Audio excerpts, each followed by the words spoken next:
Well, Pope Leo XIV has formally taken up his role as leader of the Catholic Church with an inaugural Mass in St. Peter's Square. The Pope arrived in an open-top Pope-mobile, smiling and waving at the huge crowds who'd lined the streets there. The ceremonies began with prayers at the tomb of St. Peter inside the Basilica, with the Mass being celebrated in the square outside. A pallium garment, a white wooden band, was placed on the Pope's shoulders and fixed in place with 3 pins to represent the nails on the cross. Then the ring of the Fisherman was placed on the Pope's finger. It's a symbol of the papacy, which bears an image of St. Peter. Pope Leo then took the book of the Gospels to bless the people. In his homily, the Pope condemned systems which exploit the earth and marginalise the poor. He also stressed the need for unity in the Church and highlighted the importance of its traditions in confronting new challenges. Brothers and sisters, I greet all of you with a heart full of gratitude. At the beginning of the ministry that has been entrusted to me, in this our time we still see too much discord, too many wounds caused by hatred, violence, prejudice, the fear of difference, and an economic paradigm that exploits the earth's resources and marginalizes the poorest. For our part, we want to be a small leaven of unity, communion, and fraternity within the world. Well, let's speak to our correspondent Bethany Bell, who is at the Vatican. So a very important day, lots of symbolism there. Just tell us what it was like to be there. It was a day really of a lot of emotion, excitement, joy, solemn emotion. And really the moment that stood out for me right at the beginning was when the Pope came through St. Peter's Square in his Pope-mobile, waving at the people, and there were these big cheers, this applause for the Pope. People were lifting up their babies for him to bless. He came all the way down this street where I am now and back again before he went into the Basilica to pray at the tomb of the first Pope, the Apostle Peter.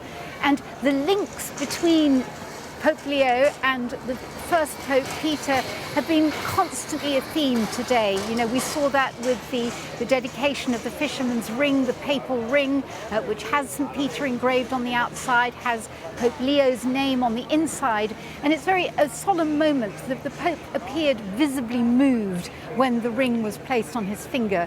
And this is, each Pope gets their own ring, and originally these were used as signet rings in the past to seal important documents. That's not done these days, but now it is still the case that when a pope dies, his signet ring is destroyed. So this is something very particular for each pope.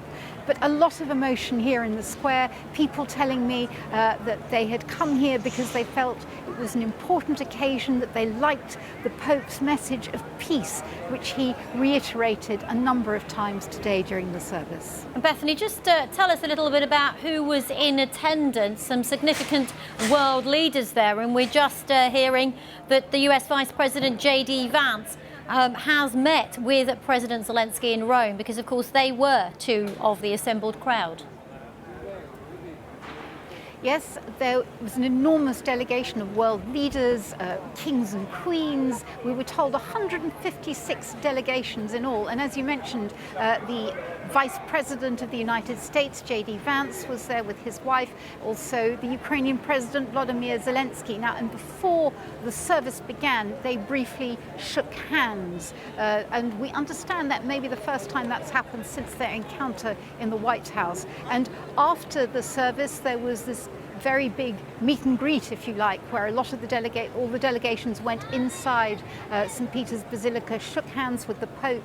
And the Vatican has been suggesting over recent days that they see this place as a place for reconciliation, for steps in which to try and foster peace.